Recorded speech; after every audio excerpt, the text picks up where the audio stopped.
Assalamu alaikum warahmatullahi wabarakatuh. Baada ya kumhimidi Mwenyezi Mungu Subhanahu wa Ta'ala na kumtakia rehema na amani Mtume wetu Muhammad sallallahu alaihi wa alihi wasallam, tunaendelea na kukumbushana masuala mbalimbali ya somo. Wiki iliyopita tulikuwa tumesimamia kwenye masuala ya hukna na ibra, mambo ya sindano na dripu yana hukumu gani kwa tawfiki ya Mwenyezi Mungu kwa uchache. Tukasema kwamba sindano ikiwa ni katika dawa tu au kituliza maumivu au antibiotiki, tukasema la tuftiru, haifunguzi. Lakini ikiwa dawa mfano wa glucose, vitamin, hiyo inafunguza. Na tukasema kwamba yale ambayo yanayotumika kwa kufanya utafiti au kutumia ni dawa katika mshipa waridi, mahalibul maghdhiya ghaira alwaridi la tuftiru. Ikiwa dawa pia nayo inamsaidia mtu mgonjwa kama kuongeza nguvu kutokea, lakini haijapita kwenye mshipa wa damu mkubwa, haifunguzi. Lakini ikipita kwenye mshipa mkubwa wa damu inapunguza, kama tulivyokuwa tumeweza kukumbushana wiki iliyopita. Wiki yetu hii tutaangalia masala yanayozungumza hukumu ya kuchukua damu, kutoa damu kwa mtu aliyofunga. Manake yanaulizwa na mara nyingine tunajibishana kidogo kwa uchache, kwa vile ambao tulikuwa tumeafikiwa. Sasa madam ni masala yanaulizwa mara kwa mara, kuyasemea ili kupata faida. Wanachuoni wetu muasirun wa zamani zetu hizi, swala la kutoa dawa wao wameweka sawasawa na kule kutoa damu kwa njia ya hukna min aljismi, wakayafananisha na masala ya hijama. Kutoa damu wakayafananisha kama masala nini ya hijama. Lakini mara nyingine hijama tunatoa damu chafu, damu ya maradhi. Lakini unapofanya kutoa damu kumsaidia mtu mwingine, lengo kubwa ni kusaidia na sio kwamba labda kujitibu wewe, bali kuna udhaifu unapatikana kwa kule kutoa kwa damu. Na hukumu wa hijama maana kupiga chuku au kutoa damu kwa njia ya chanjo inaitwa hijama, au wengine wanasema kuumika. Yani mtu ana damu chafu, anasululiwa, kuna tiba maalum, anachanjwa pale, afu kinawekwa kitu, ile damu inatiririka chafu yote inatoka nje. Hii inaitwa nini? Hijama. Sasa masala ya kutoa damu wakati wetu na kipindi hicho ilikuwa kufanya namna ya kutoa, ya kufanya chuku au kuumika, yana ule ushabihiana. Kwa wanachuoni wetu wa kipindi hichi wamechukua haya masala ya kutoa damu kama usaidiana kutoa damu, wameyafananiza na masala ya nini, ya hijama, ya kuumika au kufanya chuku. Kwa anasema kwamba hukumu alhijama lisaim annaha la tuftiru inda aljumhur, haifunguzi kwa jumhuri ya wanachuoni, yani kwa maimamu, ambayo tukisema jumhurul ulama inakuwa inafahamika kwamba ni wale maimamu wanne, wote watatu wamezungumza kitu kimoja, lakini mmoja amejitenga. Mmoja amefanyaje? Amejitenga kwa sababu ya masala yalivyokuwa yamekuja na dalili mbalimbali. Kwa hiyo jumhurul ulama kwa haya masala kwamba wao wameona kutoa damu ni sawa sawa na kuumika au kufanya hijama. Hao jumhur ulama ni nani? Ni Imamu Malik, Imamu Shafi'i na Imamu Ahmadi na Imamu Abi Hanifa. Lakini Imamu Ahmad bin Hanbal akasema yeye kufanya chuku yani vile kuumika, kutoa damu chafu mwilini kwa njia yote, ima ya kienyeji au ya kisayansi ya kisasa, tuftiru, ndani yake unafanyaje? Kunafunguza. Sababu ziko hadithi zinaashiria kwamba kule kutoa hijama nini kunafunguza kwa Imam Ahmad bin Hanbal, lakini wale wengine wanne wote wakawa wamesema kutoa, kufanya hijama, kufanya chuku haifunguzi, haiharibu somo. Dalili yao wanachuoni hao watatu wa kimadhhab ambao tunasema ni jumhurul ulama, hadithi ya Ibn Abbas radiyallahu anhu aliposema innamal fitru mimma dakhala wa laysa mimma kharaj, ambao hii imepokea Imam al-Baihaqi kwa isnadin hasan, kwamba Ibn Abbas alisema hakika kufunguza ni kwa kile kinachoingia na sio kinachotoka.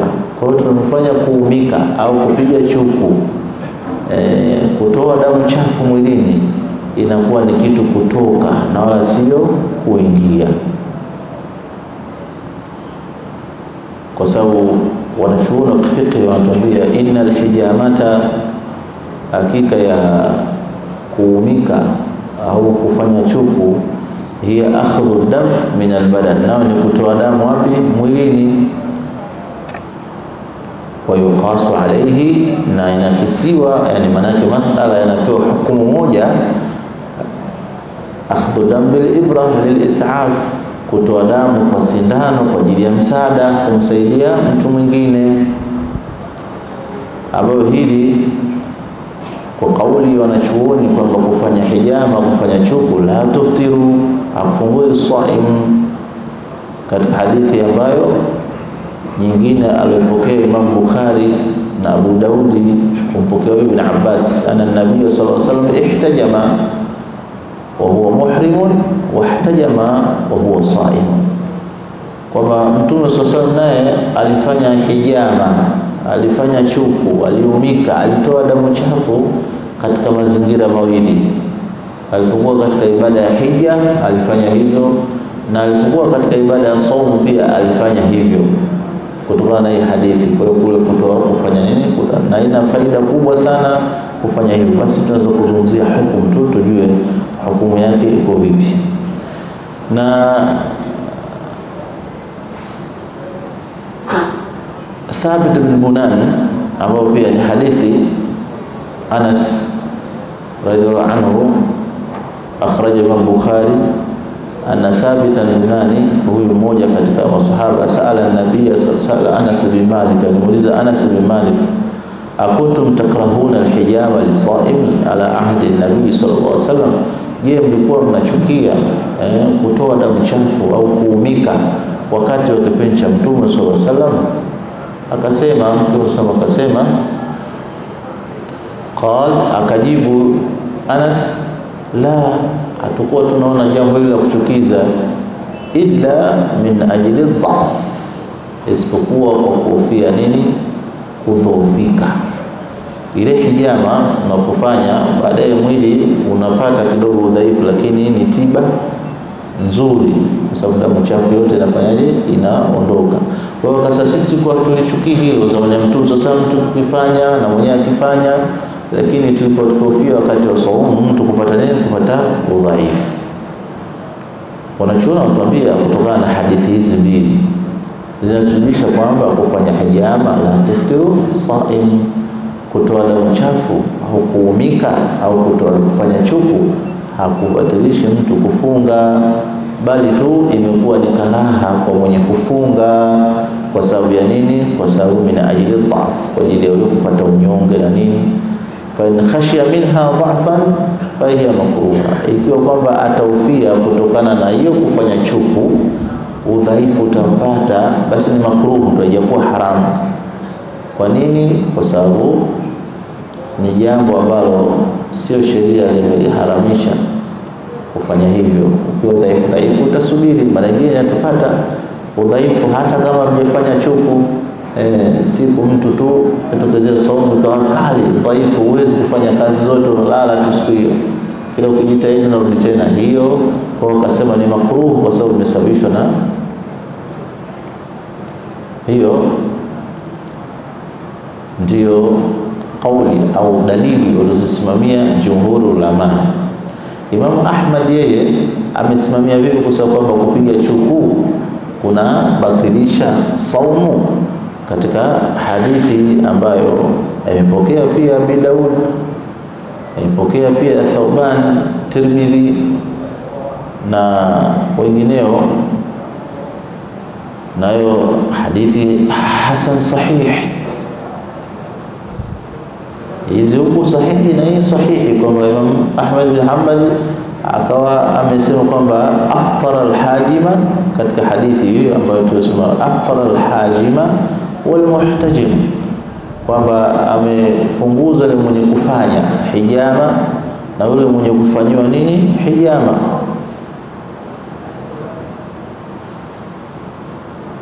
Zote ni hadithi sahihi wala sio dhaifu na lakini sasa kwa nini maulama waliosema kufanya chuku au kuumika haifunguzi saumu, kwa hoja ambazo inaitwa dalalatu istinbat, kwa ile kutoa hukumu hoja hadithi sahihi, lakini kumekuja mazungumzo katika hadithi kama hiyo. Kwa sababu kwanza hapa hadithi ambayo iliyoletwa na Imam Abi Hanifa ambayo imesema kwa hiyo ukifanya hijama umefunguza, kwa maana kwamba kwanza walikuwa watu wawili, kasema watu wawili wote hawa saumu zao zifanyaje, zimefunguza, yule mwenye kufanya chuku kuumika na yule mwenye kufanyiwa. Hapa maulama wakasema katika dalili zingine kharijia, wakasema Imam Abi Hanifa, tazama wanachuoni walivyokuwa na husnu ta'wili kwa mwenzi wao, akiwa masala ameyaona hayako katika dalili yenye nguvu. Kama sisi leo ingekuwa ndio bomba tu na bomba ni bwana fulani ajui na hivi kadha kadha, wakati kuna masala chungu mzima amezungumza, sengine yako sahihi, sengine moja tu. Yeye akasema kwamba Imam Ahmad amechukua hadithi hii ambayo hadithi yuhmal, inachukuliwa na kuangaliwa kwamba annahuma kana yaghtaban, kwamba hawa wawili sababu ya kufanya kwamba saumu zao ziharibike sio kile kitendo cha kufanya hijama, bali walikuwa wakisengenya time ile, wakati walikuwa wamefanya hukumu hiyo, walikuwa wakifanya zile shughuli yaghtabani nas, walikuwa wasengenya watu. Kusengenya mtu ni vipi? Ambayo ni ghiba. Kumsengenya mtu ni ghiba. Kusengenya maana yake ni kumtaja ndugu yako kwa jambo lolote lile, atakapolisikia hilo jambo atakasirika, litamhuzunisha. Wa in sadaqta, hata ukiwa ni mkweli kwenye hilo jambo, maadamu akilisikia yeye litamkasirisha, hiyo ndo nini? Ndo ghiba, ndo irtab. Wala yaghtab ba'dukum ba'dha. Mwenyezi Mungu tukataza katika kitabu chetu kitukufu kwamba tusengenyane sisi baadhi yetu kwa baadhi ya wengine.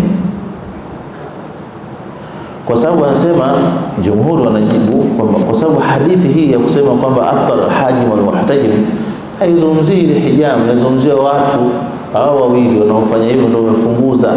Sasa kwa sababu walikuwa na ile ya kusengenya, ndio ilipelekea kwamba saumu zao zimefunguza. Lianna ihtijama an-nabii sallallahu alaihi wasallam huwa saimun aqwa dalil. Wanasema kule kufanya mwenyewe mtume sallallahu alaihi wasallam hijama na hali ya kuwa amefunga ni dalili ina nguvu zaidi. Kwa hiyo hadithi hata kama ni hasan, isnadi yake ni hasan, lakini imekuwa ni nini? Mansukh. Manake ndio taratibu za kutawili hadithi, kwamba imekuwa ni mansukh, imefutika kwa hadithi hii aliyokuwa mwenyewe mtume sasa amefanya hicho kitendo.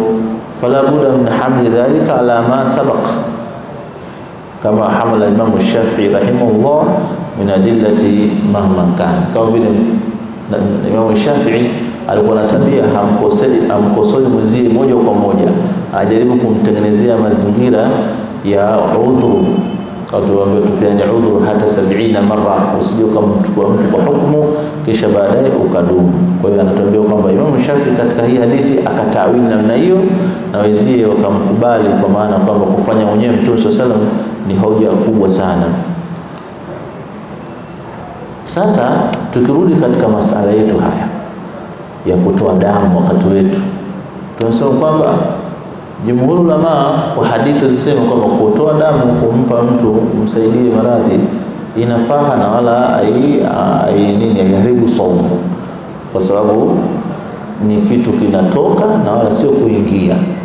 Lakini pia ikitokea kwamba yule mtu atakayetoa damu atakuwa dhaifu, basi asubirie usiku ndio atoe damu, isikawa dhaifu mpaka sababu jamani mpeni maji anywe au mpeni chakula.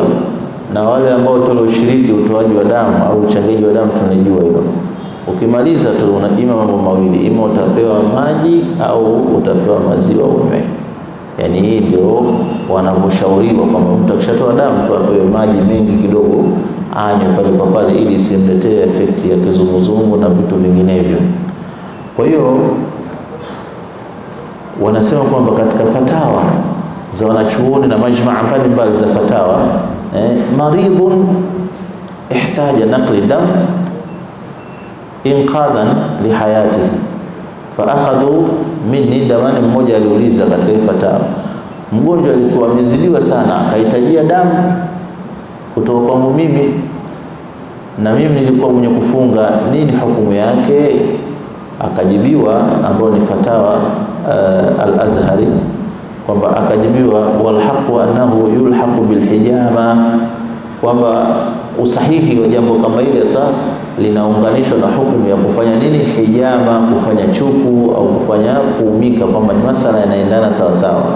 Kwa yule ambaye aliona inafunguza, kama alivyoona Imam Ahmad bin Hanbal imefunguza, kwa yule ambaye hajaona kwamba haijafunguza, ambayo ndio kauli yenye nguvu, kwa sababu ile hadithi ya Imam Ahmad tumesema ilikuwa na ila, na ila yake ni kwamba waliotajwa wale wafanyaji. Kwa hiyo ikiondoka ile ila, maana yake kufanya kitendo cha faa kama alivyofanya Mtume sallallahu alaihi wasallam. Of course Mtume sallallahu alaihi wasallam alikuwa akifanya na yule mtu, na Mtume hawezi abadan wakaingia katika swala nini la kusengenya. Kwa hiyo imejulisha kwamba kama alivyosema ulama kwamba kile kitendo fi'lu nabii sallallahu alaihi wasallam, ile ihtijamu nabii sallallahu alaihi wasallam ni aqwa dalili, ni dalili ambayo yenye nguvu sana kutokana na ile jambo linafaa. Kwa hiyo kusema kwamba mambo haya yanaunganishwa na mtu aliyofanya hijama, hakuna mushkila katika hilo. Kwa hiyo katika masala yetu haya tunapata kauli mbili. Saadatul Hanabila, mabwana wa Kihambali, wao wanasema muftiru kal hijama, nao inafungua kama vile kufanya hijama. Na kauli ya jumhur wa huwa sahih, na ndio sahihi na arjah, kwamba mtu ihtajama huwa muhrim wa ihtajama huwa saim, inakuwa kufanya kutoa damu ni halali na wala haifunguzi saum wala haina mashaka katika hilo. Kwa hiyo haya ndio masala yalivyo ya kutoa damu mchana wa Ramadhani. Kama una mashaka basi usitoe damu mchana, omba wakupe wepesi wa kutoa damu nini usiku. Allahu Ta'ala a'lam.